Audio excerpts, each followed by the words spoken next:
बाटो हेरी नरोई निरीमया मेरो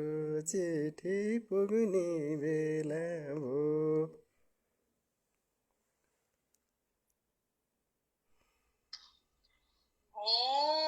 आउँछौ भन्थे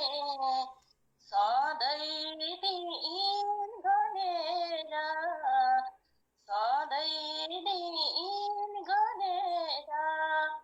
बसे सानो त्यही मूल बाटो हेरेर गयो प्यारा रेलमा चढेर